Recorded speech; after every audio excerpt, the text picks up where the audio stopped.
Oke, selamat pagi Pak Bakri. Selamat pagi. Ya, Pak. Gimana kabarnya Pak? Alhamdulillah baik. Gimana kabar selanjutnya? Selanjutnya Pak? Iya. Baik selalu Pak. Ya. Jadi gini Pak Bakri, kita mau tahu nih, Ya. mau cari tahu tentang dengar-dengar di sini ada apa namanya desa yang juga memproduksi, juga memasarkan produk kopi. Ya. Daerah mana sih Pak di sini Pak? Ini kalau di Kecamatan Sumbermanjing ini rata-rata itu banyak yang produksi kopi. Tapi di desa kami ini desa Harjo Kuncaran ini memang produksi kopi ini bisa baik. Kemudian juga dari petani ini ada yang petani kopi juga petani tebu. Tapi mayoritas ini petani kopi. Nah kalau kita juga desa Harjo Kuncaran itu Pak ya, itu di daerah mana sih Pak? Harjo Kuncaran ini terletak di tengah-tengah Kecamatan Sumbermanjing, tepatnya di atas gunung ya. Karena ini Sumbermanjing sudah batasan termasuk kecamatan yang paling selatan yang berbatasan dengan pulau, kemudian ada pulau Bali, pulau Australia itu ya. Ini yang sudah pinggir ini Mas. Berarti kalau ada namanya kegiatan pertanian ke kopi, otomatis juga ada yang pengurus Pak, atau semacam jabatan itu Pak? Ada itu. Jadi alhamdulillah di Harjo Kuncaran ini terdapat 6 kelompok tani yang dari 6 itu digabung menjadi gapotan itu yang menaungi 6 kelompok tani tersebut. Jadi kita buat suatu kepengurusan, yaitu ada itu gapotan ya, gapotan Tridaya Utama Desa Harjo Kuncaran. Ini yang menaungi di 6 kelompok tani tersebut. Pak, bisa diceritakan sedikit aja Pak tentang gimana sih cara bercocok tanam kopi itu, mulai dari pembibitan Pak ya biasanya Pak ya? Iya. Sampai panen itu biasanya usia berapa Pak? Kalau sendiri Pak? Maaf ya, ini sambil merokok apa ya. Pak, santai. Iya. Ini kalau pertanian ini, kalau khususnya kopi ini, pertama yang kita cari adalah kita mempunyai bibit unggulan yang untuk ditanam. Nah di sini itu memakai sekarang ini yang sudah ngetren ini untuk batang bawah ini 308. Ini bibit yang kuat, akarnya kuat, banyak, kemudian kuat dari serangan nematoda. Setelah nanti itu besar, ini akan disetek kembali dengan sesuai keinginan petani itu sendiri. Itu bibitnya itu dari mana Pak? Impor atau memang produk lokal sendiri yang ini bagus gitu? Kalau bibit itu kelompok-kelompok tani itu sudah mulai membibit sendiri-sendiri. Tinggal gapotan cuma ketika ada orang yang mau beli dari luar daerah, ini gapotan akan langsung ke potan. Iya. Kalau beli bibit itu. Terdiri dari berapa potan Pak di sini Pak? Potannya ada 6, yang satu khusus untuk TRI tebu. Untuk tebunya? Iya. Tebunya berarti Pak? Iya. Tapi memang dari pertanian dua itu, dari tebu sama kopi itu yang lebih apa ya, dominan selain itu kopi Pak ya? Kopi ya, kalau karena kopi. Apa Pak nama produknya Pak? Kopinya ini kopi Telogorjo.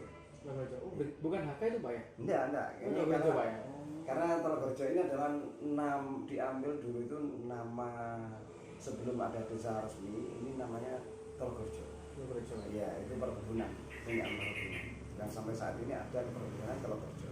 Sehingga kopi itu ditanam di era tahun itu, sehingga kami dari kelompok tani ini ya kita membuat nama kopi di desa Kuncaran kopi Telogorjo. Iya. Menarik ya. Iya. Tahun itu tuh maksudnya tuh perkebunan kopi itu dulu tuh adanya sejak kapan Pak, atau memang ada sebelum zaman apa ya jajahan Belanda atau? Kalau dari cerita mbah orang tua itu memang dari zaman Belanda sudah ada penanaman kopi.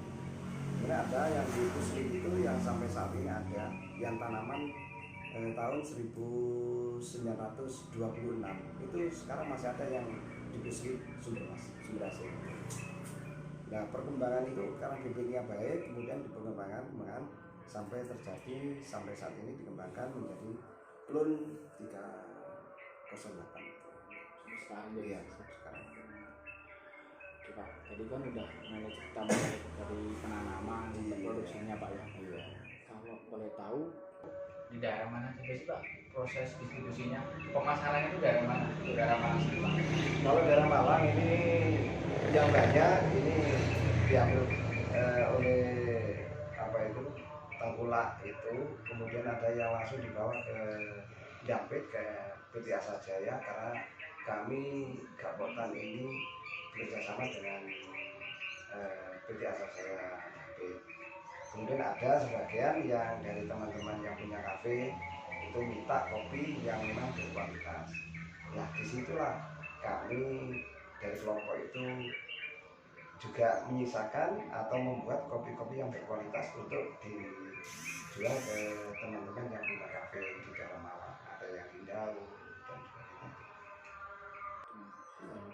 Harganya berapa Pak kalau harga apa istilahnya? Harga distribusinya? Kalau harga itu kalau dulu masih harga 21 per kilo itu Pak ya, 21 22.000 yang kopi asalan. Itu yang dijual dengan kualitas baik itu sudah mencapai 30.000. 30.000 ya. Bisa dibedakan nggak kopi asal kopi baik sama baik itu terletak di mana itu Pak? Kalau kopi asalan itu kan petik langsung kita proses ya. Tapi kalau yang kopi berkualitas ini kita grade dulu juga. Jadi dari kebun ini masih kita sortir, kita rambang. Yang kopi mengambang itu adalah kopi yang jelek, itu yang kena nematoda PBKO itu kita sisihkan. Kemudian yang tenggelam itulah kopi yang baik, itulah yang nanti akan kita jual ke teman-teman yang punya kafe. Itu namanya kopi yang baik berkualitas. Tapi ya kalau yang kopi asalan ini biasanya petani langsung diproses kita jual ke Tengkulak atau langsung ke PT Asa Jaya. Tadi udah cerita sama Pak Andri tentang apa sih kegiatan dari masyarakat hasil bucaran ini. Aku juga pengen tahu apa aja sih kegiatan dari Poktan itu sendiri. Misalnya kalau biasanya per tahun tuh ngadain apa aja sih? Apa ada rutin, ada rapat rutin ataupun pihak dari luar yang datang ke sini untuk dibanding atau sebagainya, mungkin bisa diceritakan dari ini. Assalamualaikum warahmatullahi wabarakatuh. Nama saya Destinasi. Di sini kebetulan saya juga wakil dari Kapotan. Tidak utama juga ketua Potan Raja 1. Bahwa di struktur organisasi ini Kapotan membawahi 6 Potan dan kegiatan kita rutinan setiap bulan kita agendakan dari Raja 1 sampai Raja 6. Ini tidak lain yang kita bicarakan tentang masalah pertanian. Yang utama ini masalah pertanian kopi. Memang Harjo Kencana sebagai andalan ini kopi.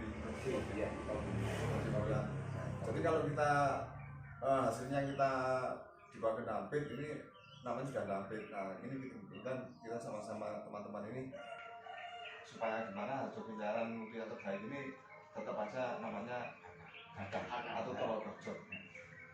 Tolokerjo ini mengambil nama dari zaman Belanda.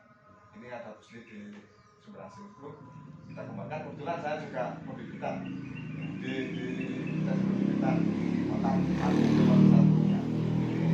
Kemarin sudah 10.000 lebih lah kita sebagai petani dengan bervariasi harga.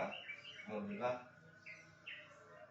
sudah terrealisasi dan insya Allah kedepannya nanti kita masalah hasil dan bagaimana kita bikin petani mutu yang bagus dan cara menanam yang bagus, nanti menghasilkan hasilnya bagus. Masalah harga memang kita tidak bisa menentukan, cuman yang kita fokuskan di sini hasil produksi meningkat. Kebetulan hari ini petani ini yang mengeluh masalah mes. Nah ini yang kita masalah bersama ya. Ini masalah Di semua bersama. petani mengeluhkan hal itu ya. Jadi kita sama teman-teman ini gimana caranya petani ini supaya terbantu. Kita mungkin pelatihan bikin pupuk organik dan sebagainya ini untuk mengatasi masalah tersebut. Itu dari saya sebagai wakil Kapotan. Terima kasih. Terima kasih Pak Heri. Mungkin bisa menambahkan Bapaknya kegiatannya selama menjabat sebagai pengurus kabupaten ini kegiatan seperti apa guys? Kegiatan rutinnya begini? Ya di samping kita ini kumpul rata-rata 1 bulan sekali ya. Ini masing-masing anggota ini melaporkan bagiannya masing-masing untuk seksi hitam, untuk seksi peternakan dan lain-lainnya. Ini tiap bulan kita melaporkan dalam rapat rutin rapat di kabupaten ini. Di samping itu kita juga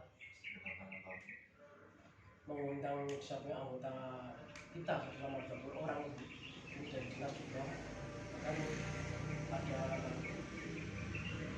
di luar anggota yang kita bersama mengusulkan apa keperluan para petani di lingkungan kita, terutama di anggota kabupaten Jawa. Mungkin saya juga bertanya ke Bapaknya ini.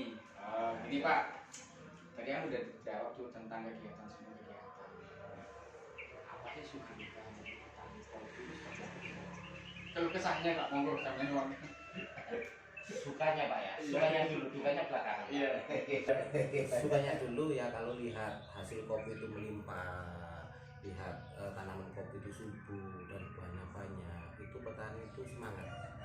Tapi kalau sudah istilahnya apa ya, kayak sekarang kayak pupuk kurang, apa itu kan termasuk duka, Kendala. ya duka.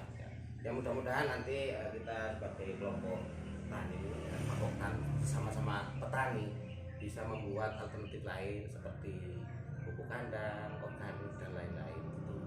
Kalau masalah sukanya itu banyak sukanya lah daripada dukanya. Seperti kalau kita bisa proses, kita bisa istilahnya apa ya, kirim hasil prosesan kita, kopi kita bisa ke luar negeri juga, walaupun nggak dalam banyak jumlah banyak. Alhamdulillah saya sudah pernah ke Singapura juga.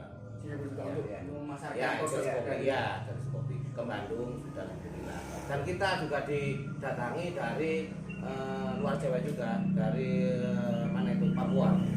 Ya alhamdulillah. Studi banding ke sini orang Papua juga alhamdulillah udah pernah di sini selama 10 hari. 2 hari yang Papua. Yang apa itu namanya? Yang dari BPP Ketindan itu yang 13 hari. Ya, itu pernah ke sini, merasakan hawa di sini juga, tanaman kopi di sini itu wow gitu. Kok bagus. Jadi apa ya? Ya kalau kita sudah dibanding ke sana ya insya Allah nantilah. Insya Allah kalau kita udah bisa untuk ke sana ya dana nanti kita ke sana. Sementara ini istilahnya kita udah banyak yang banding ke sini. Dari Gunung Kawi juga alhamdulillah. Kacung ya. Sementara itu Pak. Ini pertanyaan terakhir ya Pak ya. Harapan apa ya? Mungkin ada unek-unek apa ya untuk jangka panjangnya, baik itu kuotanya maupun kegiatan pemasarannya itu yang teman-teman bapak-bapak ini seperti apa? Apakah ini memajukan pemasarannya dulu atau dari strukturnya dulu? Pengennya seperti apa Pak? Pak Bagri ngobrol.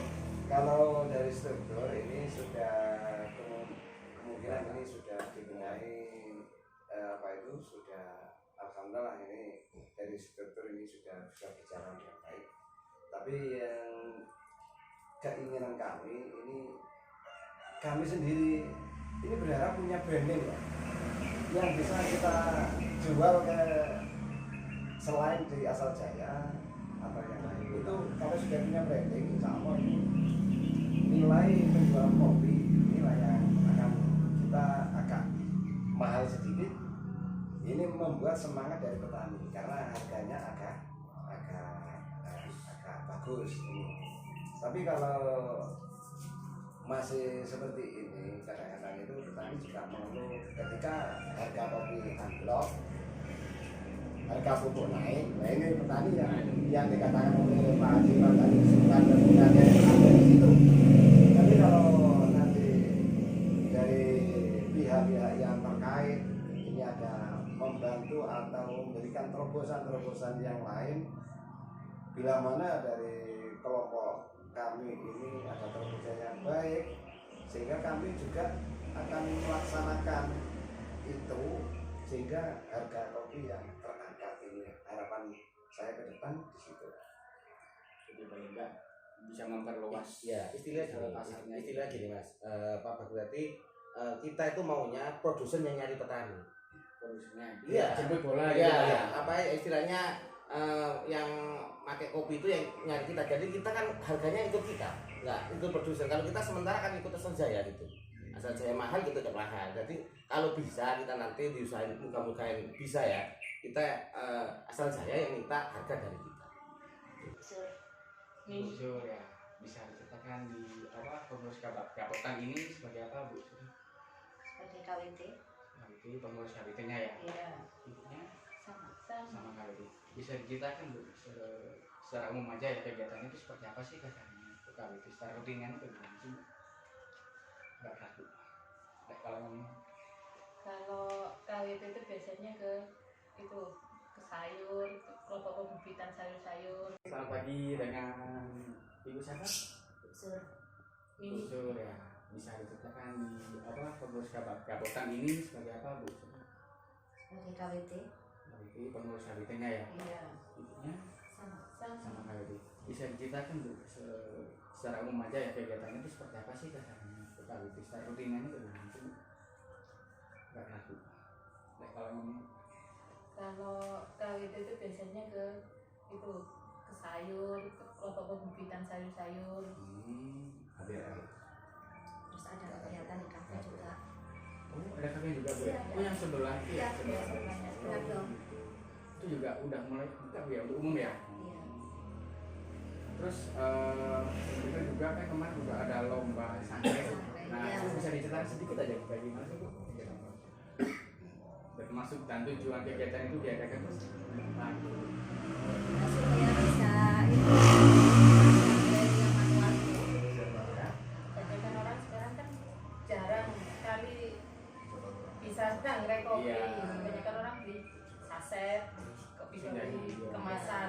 jadi sifatnya cenderung ke mengedukasi Bu ya? Iya. Kemarin bisa diceritakan nggak Bu pesertanya dari mana aja, terus impactnya itu bagaimana, dampaknya itu gimana sih Bu gitu? Pesertanya ya dari lingkungan Dari- sangat Jokin Jalan sini aja. Oh dari sini kita. Iya. Belum merambah ke yang luar desa. Dampaknya ya masyarakat sini ya sangat Senang. antusias sekali gitu. Berarti memang dari apa ya, kalau kopi itu ada secara keseluruhan itu apa ya, animenya cukup besar Bu ya kayak gitu ya. Bisa diceritakan sedikit Bu tentang berapa sih anggotanya, terus kegiatan sehari-harinya seperti apa selain itu kegiatan dari KWT sendiri, anggotanya berapa orang Bu? Kalau KWT anggotanya ini 6. Kegiatannya sih macam-macam. Ya ada di kafe, ada apa nanam toga, nanam sayur. Sayur. Ya. Itu untuk toganya itu di daerah mana Bu? Di dekat situ atau apa? Di rumah sendiri-sendiri ada, terus di lingkungan pendopo juga ada. Nah itu untuk toganya sendiri itu juga dipasarkan juga atau untuk pribadi? Kalau Itu toganya sih. persiapan untuk lomba juga. Oh, ada lomba juga Bu ya? Iya. Lombanya seperti apa Bu? Bisa diceritakan? Lombanya sementara ini untuk sekecamatan. Itu yang dikompetisikan seperti apa Bu? Saya masih belum tahu nih. Kalau toge itu gitu ya. Kayak apa? Cara tanam terus apa itu loh? Dihias gitu loh Mas. Oh, Kayak tenang taman dinilai gitu. keindahannya Iya. gitu ya kriterianya. Oke, jadi memang untuk KWT ini kegiatannya budidaya toga juga apa ya, mengedukasi ya Bu ya, bagaimana cara memasak kopi Ya. yang apa ya, enak ya Bu ya, Iya. enak untuk dirasakan juga, bisa dinikmati semua orang ya. Mungkin ada nggak Bu plan jangka pendek ataupun jangka panjang yang belum terlaksana atau pengen direncanakan atau dilaksanakan Bu? Kegiatan selanjutnya Ya ada ya. atau masih fokus di kafenya dulu untuk Ya, itu pengembangan pengembangan kafe.